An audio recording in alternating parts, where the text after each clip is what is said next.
आइए हम बारी बारी से नोटपैड के मेन्यूज़ का अध्ययन करते हैं। सबसे पहले हम फॉर्मेट मेन्यू की जानकारी लेंगे, परंतु कुछ भी कार्य करने से पहले आपके पास नोटपैड में कुछ लिखा होना ज़रूरी है। जैसे कि यहाँ पे मैंने 3 टॉपिक्स को डिफाइन किया है: play, watch and learn, complete training और सर्टिफिकेशन। इन तीनों टॉपिक्स के बारे में कुछ लाइनें यहाँ पे टाइप हैं। हम बारी बारी से इन लाइनों पे कार्य करेंगे और हम देखेंगे कि टेक्स्ट एडिटर के रूप में नोटपैड हमारे लिए किस प्रकार हेल्पफुल है।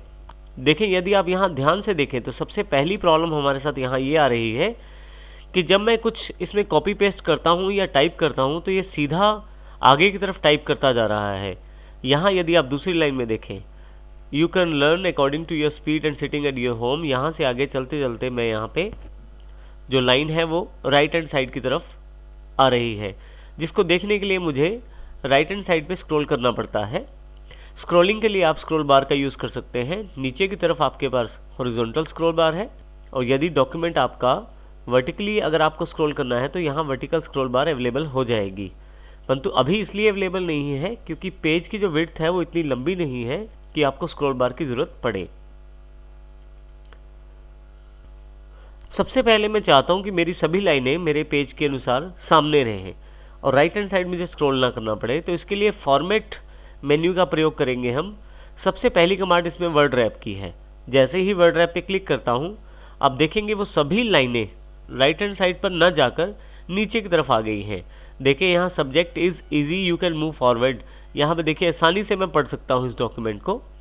यदि मैं डॉक्यूमेंट का साइज़ बड़ा या छोटा करता हूँ, मान लीजिए मैं इसको माउस बॉर्डर पर रख के इसको छोटा करता हूँ, तो भी ये मेरे सामने ही रहती हैं लाइनें, अर्थात ये राइट हैंड साइड की तरफ नहीं जाती और मुझे स्क्रॉल नहीं करना पड़ता इसके लिए।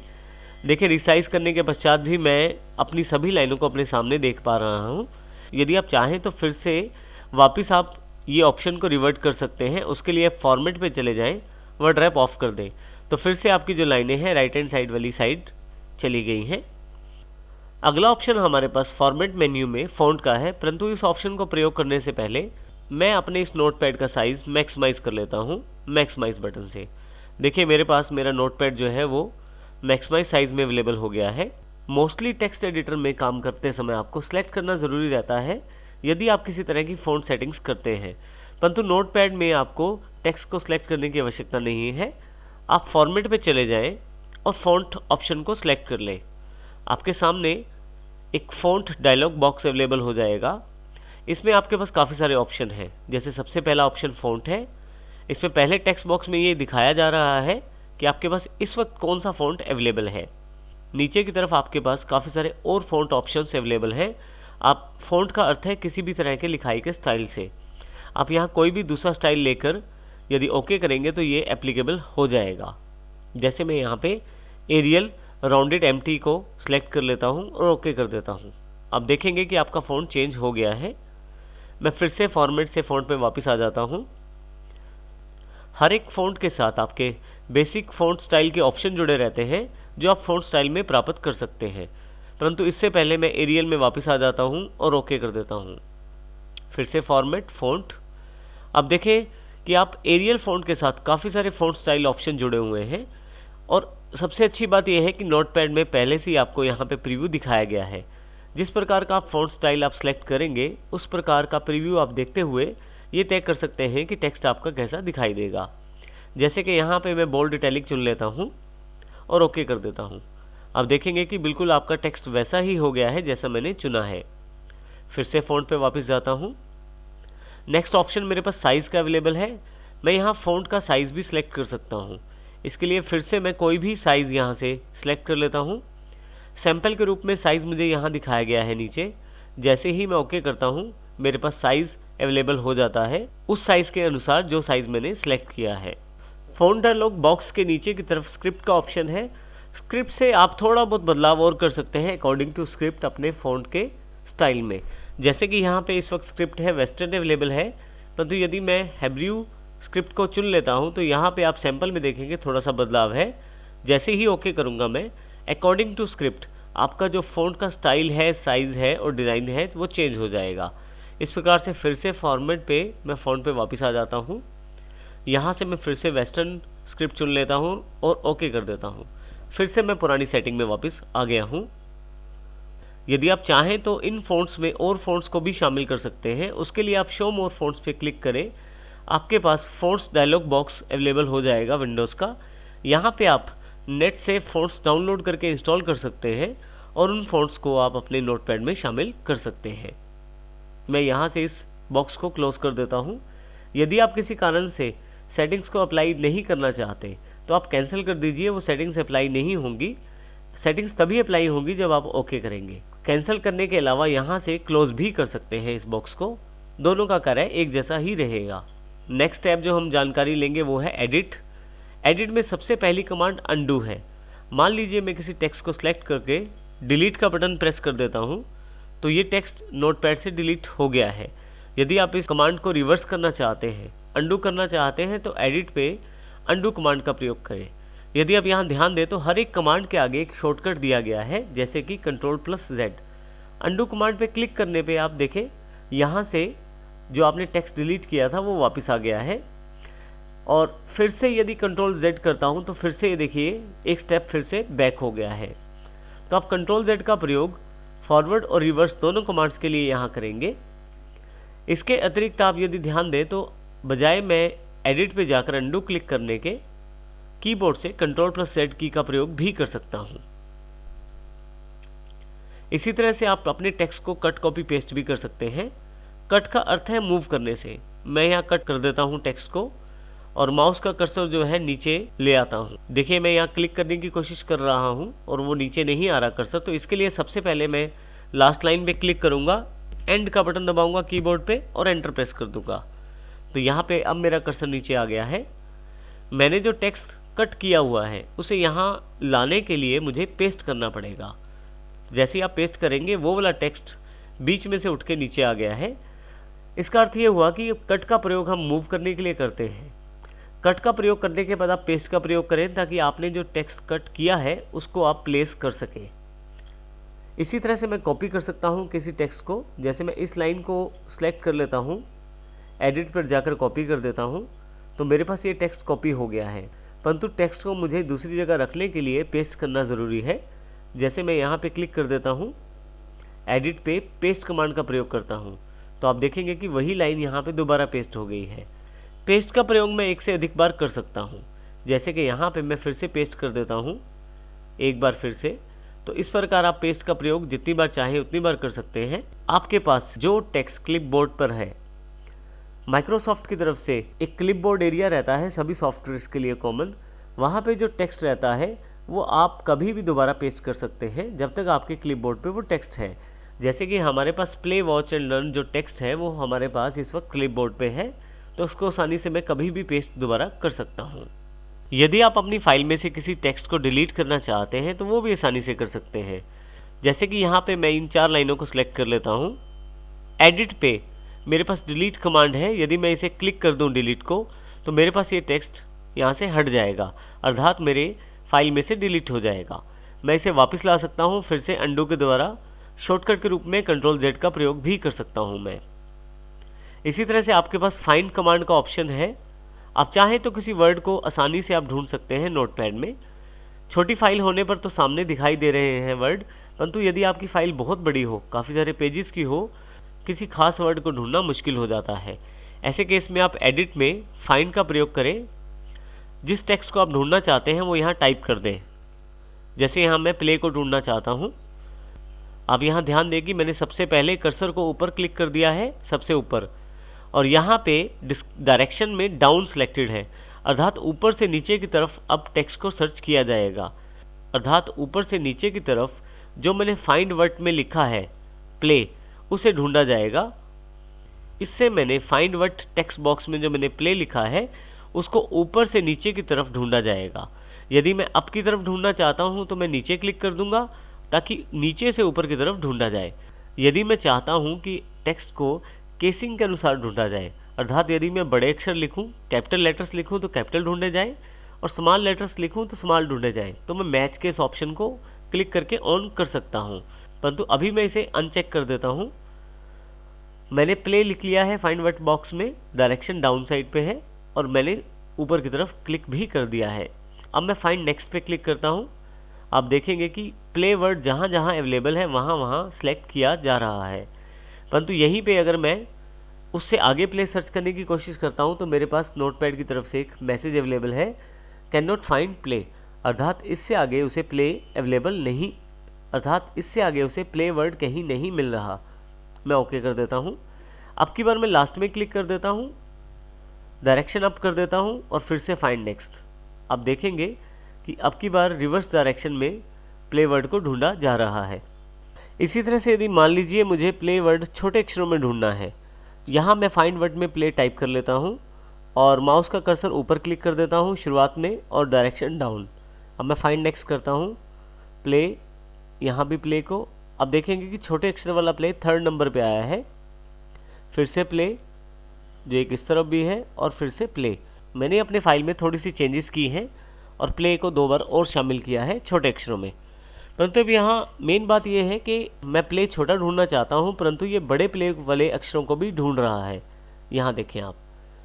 तो ऐसे केस में यदि आप सिर्फ छोटे अक्षरों वाला प्ले ही ढूंढना चाहते हैं तो आप मैच केस ऑप्शन को क्लिक करके ऑन कर सकते हैं। इसके लिए मैं फिर से देखिए शुरू में क्लिक करता हूँ, छोटे अक्षरों में प्ले लिखा हुआ है, मैच केस ऑप्शन ऑन है और मैं नीचे की तरफ ढूंढना चाहता हूँ। क्योंकि मेरे पास छोटे अक्षरों में 2 बार प्ले लिखा हुआ है तो मैं अब उसे ढूंढ कर देखना चाहता हूँ। Find next. देखिए अब बड़े अक्षरों वाले प्ले को सिलेक्ट नहीं किया गया है। फिर से फाइंड नेक्स्ट और अगली बार फाइंड नेक्स्ट दबाने पे कैन नॉट फाइंड प्ले। तो इस प्रकार से आप आसानी से बड़े और छोटे अक्षरों में भेद करते हुए भी ढूंढ सकते हैं अपने टेक्स्ट को मैच केस के द्वारा। मैं यहाँ इसे कैंसिल कर देता हूँ। इसी के साथ अगला जो ऑप्शन अवेलेबल है वो है फाइंड नेक्स्ट। फाइंड नेक्स्ट के लिए भी सबसे पहले मैं ऊपर की तरफ माउस क्लिक कर देता हूँ, फाइंड नेक्स्ट पे क्लिक करता हूँ। आप देखेंगे कि इसने प्ले को सिलेक्ट कर लिया है, क्योंकि पिछली बार जो मैंने फाइंड किया है किसी टेक्स्ट को वो है प्ले, वो भी स्मॉल लेटर्स में। फिर से मैं फाइंड नेक्स्ट करता हूँ तो अगले वाला प्ले सिलेक्टेड हो गया है। तो इस तरह से आप शॉर्टकट F3 का प्रयोग करके बाद में भी फाइंड बॉक्स को क्लोज किए बिना भी लास्ट सर्च को ढूंढ सकते हैं। यहाँ मैं देख रहा हूँ कि message can not find play आ गया है क्योंकि प्ले 2 बार दिया गया है छोटे अक्षरों में, उसके पश्चात प्ले नहीं है। यहाँ मैं ओके कर देता हूँ। इसी तरह से मैं रिप्लेस कमांड का प्रयोग भी कर सकता हूँ। रिप्लेस में मैं किसी टेक्स्ट को दूसरे टेक्स्ट के साथ बदल सकता हूँ। देखिए जैसे रिप्लेस में मैं क्लिक करता हूँ, इसमें सबसे पहले जिस टेक्स्ट को मुझे बदलना है उसको मैं यहाँ टाइप करूँगा। मान लीजिए यहाँ पे मैं प्ले को बदलना चाहता हूँ वर्क में, तो इसके लिए फाइंड वर्ड में मैं प्ले लिख दूंगा जिसको मुझे बदलना है। रिप्लेस विद में मैं वर्क लिख दूंगा। तो अब मैं प्ले वर्ड को जहाँ जहाँ भी प्ले वर्ड है उसको वर्क वर्ड के साथ बदलना चाहता हूँ। अब ध्यान रखिएगा, अगर आप मैच केस ऑन करते हैं और छोटे अक्षर ढूंढते हैं तो सिर्फ छोटे वाले अक्षरों को वर्क में बदला जाएगा, परंतु यदि मैच केस ऑफ रखते हैं तो प्ले जितनी बार भी आपकी फाइल में आया है, चाहे वो बड़े अक्षरों में है या छोटे अक्षरों में है, सबको बदल दिया जाएगा। मैं माउस को सबसे ऊपर क्लिक कर लेता हूँ और फाइंड करता हूँ। देखिए यहाँ पे प्ले अवेलेबल है। यदि मैं यहाँ रिप्लेस कमांड को क्लिक करता हूँ तो देखेंगे आप प्ले की जगह वर्क आ गया है। फिर से मैं रिप्लेस कमांड का प्रयोग करता हूँ तो यहाँ भी वर्क आ गया है। तो इस तरह से यदि आपके पास एक वर्ड की बहुत सारी एंट्रीज हैं फाइल में, आप सबको एक साथ भी बदल सकते हैं। उसके लिए रिप्लेस ऑल कमांड को क्लिक करें। जहाँ जहाँ भी मेरी फाइल में प्ले वर्ड अवेलेबल था वहाँ वहाँ पे अब वर्क वर्ड अवेलेबल हो गया है। इस प्रकार मैं एक साथ ही सारी रिप्लेसमेंट भी कर सकता हूँ। यहाँ से मैं इसे कैंसिल कर देता हूँ। एडिट में जो नेक्स्ट कमांड मेरे पास अवेलेबल है वो है गो टू के रूप में। गो टू पे क्लिक करते ही आपके पास लाइन नंबर की जानकारी मांगी जाएगी। आप अपने नोटपैड में किसी भी लाइन पे जा सकते हैं डायरेक्टली गो टू के द्वारा। यहाँ मैं लाइन नंबर 5 प्रेस कर देता हूँ और गो टू कर देता हूँ। तो देखिए मेरा कर्सर जो 5वीं लाइन के आगे आ गया है। क्योंकि नोटपैड में लाइन नंबर नहीं दिया गया है तो आप किसी भी लाइन पे डायरेक्टली गो टू के साथ जा सकते हैं। फिर से मैं गो टू पे सिलेक्ट करता हूँ और 9 नंबर लाइन को प्रेस कर देता हूँ। तो देखिए 9 नंबर लाइन पे मेरा कर्सर अवेलेबल हो गया है। नेक्स्ट ऑप्शन हमारे पास सेलेक्ट ऑल का है। एडिट में जाकर मेरे पास सारा टेक्स्ट जो भी नोटपैड में लिखा हुआ है सिलेक्ट हो जाएगा। परंतु यदि यहाँ मैं बाहर कहीं क्लिक कर देता हूँ टेक्स्ट से तो फिर से टेक्स्ट जो है वो डी सिलेक्ट हो जाएगा। मैं टेक्स्ट को माउस के साथ भी सिलेक्ट कर सकता हूँ। इसके लिए मैंने देखे सबसे लास्ट में क्लिक कर दिया है टेक्स्ट के। टेक्स्ट को सिलेक्ट करने के लिए मैंने माउस का लेफ़्ट क्लिक प्रेस कर लिया है और माउस को ऊपर की तरफ ड्रैग कर रहा हूँ और लास्ट में आकर मैं इसे छोड़ देता हूँ लेफ़्ट क्लिक को। तो आप देखेंगे कि मेरा सारा जो टेक्स्ट है वो सिलेक्ट हो गया है। अब दोनों तरह से आप टेक्स्ट को सिलेक्ट कर सकते हैं। इसी के साथ यदि आप अपने डॉक्यूमेंट में टाइम और डेट को डालना चाहते हैं तो वो भी डाल सकते हैं। जैसे मान लीजिए यहाँ पे मैं नीचे की तरफ टाइम और डेट डालना चाहता हूँ। मैं पहले कर्सर को वहाँ ले आता हूँ, एडिट, टाइम डेट। आप देखेंगे कि टाइम और डेट दोनों अवेलेबल हो गई है नोटपैड में। टाइम डेट डालने के लिए आप F5 शॉर्टकट का प्रयोग भी कर सकते हैं। आप कीबोर्ड पे बनी हुई फंक्शन कीज़ में से F5 को प्रेस करें, आपके पास डायरेक्ट ही टाइम डेट अवेलेबल हो जाएगा। इस प्रकार से हम एडिट मेन्यू का प्रयोग कर सकते हैं नोटपैड के अंतर्गत। नेक्स्ट इंपॉर्टेंट मेन्यू जो हमारे पास अवेलेबल है वो है फाइल मेन्यू के रूप में। यदि आप फाइल पे क्लिक करें तो आपके पास काफ़ी सारे ऑप्शन अवेलेबल हो जाएंगे, जैसे कि न्यू। यदि आप नई फाइल खोलना चाहते हैं तो न्यू पे क्लिक कर सकते हैं। ओपन, किसी पुरानी सेव्ड फाइल को खोलना है तो ओपन। सेव, यदि आपके पास जो फाइल जिस पे आप कार्य कर रहे हैं उसको आप संभाल के रखना चाहते हैं अपने कंप्यूटर में तो सेव कमांड का प्रयोग कर सकते हैं। सेव एज, जो फाइल आपने सेव कर दी है उसका एक डुप्लीकेट कॉपी भी बना के रख सकते हैं सेव एज के द्वारा। इसी तरह से पेज सेटअप और प्रिंट के द्वारा प्रिंटिंग की सेटिंग कर सकते हैं। सबसे पहले हम देखते हैं कि हमारी फाइल का इस वक्त स्टेटस क्या है। इस वक्त हमारी फाइल जो है वो सेव नहीं है।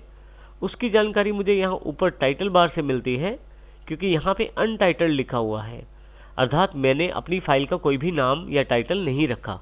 तो सबसे पहले मैं इस फाइल को सेव करता हूँ।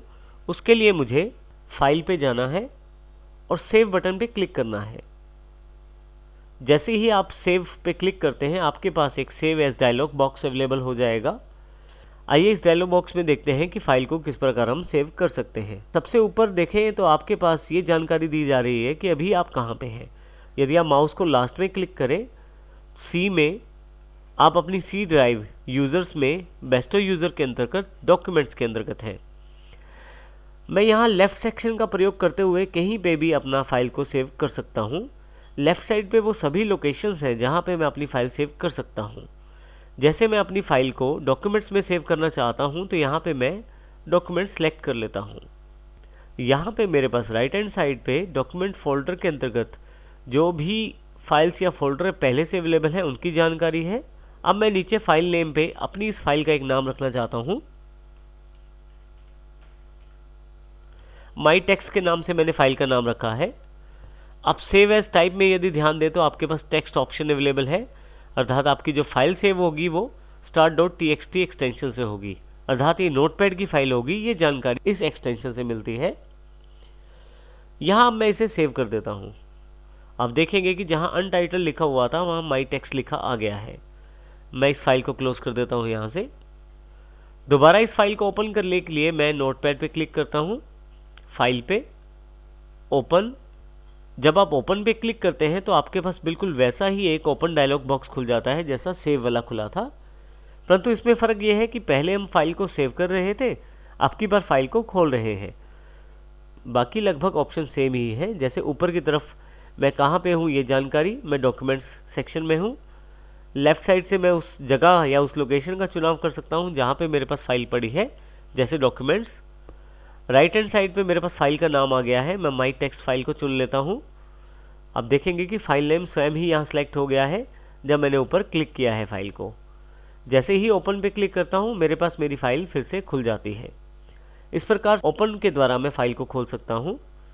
हम फिर से फाइल मेन्यू पर चलते हैं। मैं चाहता हूँ कि इसकी एक डुप्लीकेट कॉपी बना के रख दी जाए, तो उसके लिए मैं सेव एज पे जाता हूँ।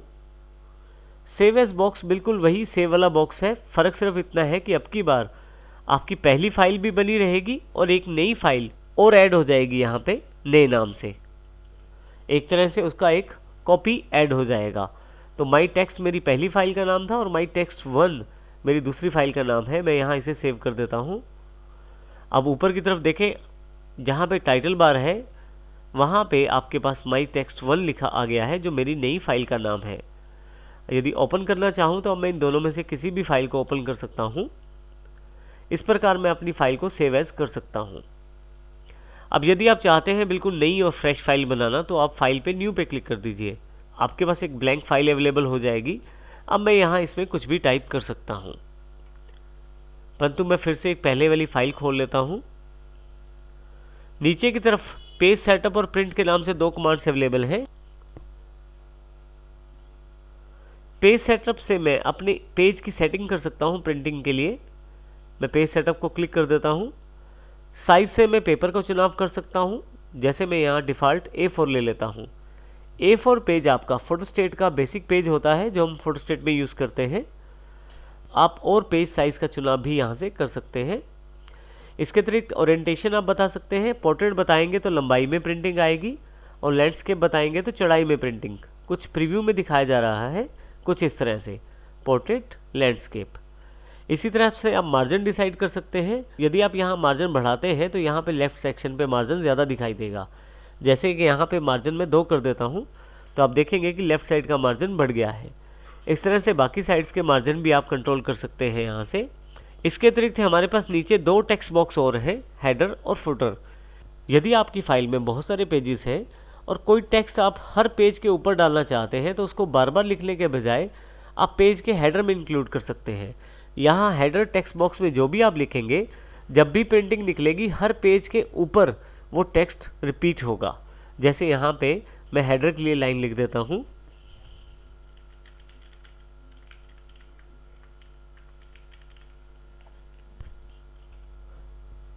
इसी तरह से यदि मैं नीचे फुटर में लाइन लिखना चाहता हूँ तो मैं फुटर में भी लिख देता हूँ।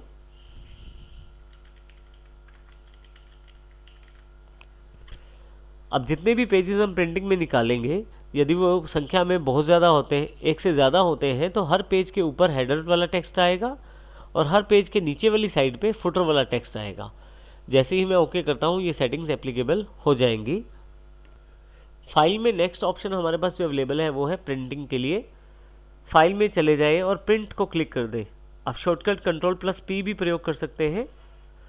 यहाँ पे आप देखें आपके पास काफ़ी सारी जानकारी अवेलेबल है प्रिंटिंग सेक्शन के बारे में, जैसे जर्नल में सेलेक्ट प्रिंटर।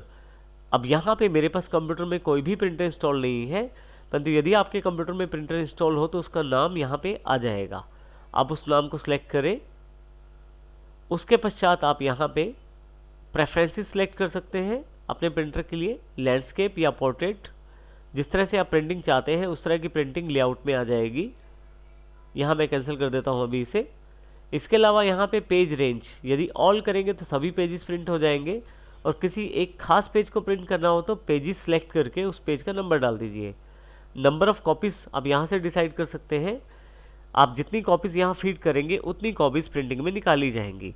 मान लीजिए यहाँ मैं 5 टाइप करूँ तो 5 कॉपीज़ मेरे एक ही पेज की निकाली जाएंगी। फाइनली मुझे अप्लाई करना है इन सेटिंग्स को लागू करने के लिए, और यदि प्रिंट करना चाहता हूँ तो मैं प्रिंट पे क्लिक करूँगा। प्रिंट करते ही मेरे पास, यदि मेरे पास प्रिंटर कनेक्टेड है तो प्रिंटिंग अवेलेबल हो जाएगी। यहाँ अभी मैं इसे कैंसिल कर देता हूँ। इसके अतिरिक्त नीचे एक ऑप्शन है एग्ज़िट। यदि मैं एग्ज़िट को प्रेस कर दूँ तो मैं अपनी नोटपैड से बाहर आ जाता हूँ और नोटपैड मेरे पास क्लोज़ हो जाता है। मैं फिर से इसे ओपन कर लेता हूँ नोटपैड को, पुरानी फाइल को। मैक्सिमाइज़ करने के लिए नोटपैड को यदि आप टाइटल बार पे डबल क्लिक करें तो भी ये मैक्सिमाइज़ जल्दी से हो जाएगा। यहाँ पे हमारे पास 2 मेन्यूज़ और हैं, व्यू और हेल्प। व्यू को यदि मैं क्लिक करूँ तो देखिए केवल एक ही ऑप्शन है, स्टेटस बार। नीचे हमारे पास यहाँ स्टेटस बार अवेलेबल है। पहले हम देखते हैं कि स्टेटस बार हमें किस प्रकार जानकारी देता है। देखिए यहाँ मैं माउस क्लिक कर देता हूँ कहीं भी, तो मुझे ये जानकारी स्टेटस बार पे दी गई है कि लाइन 10 और कॉलम 19 पे हूँ मैं। यहाँ लाइन 10 और कॉलम 19 अर्थात लाइन 10 नंबर है और कॉलम मेरा 19 नंबर है, जहाँ पे इस वक्त मेरा माउस का कर्सर है।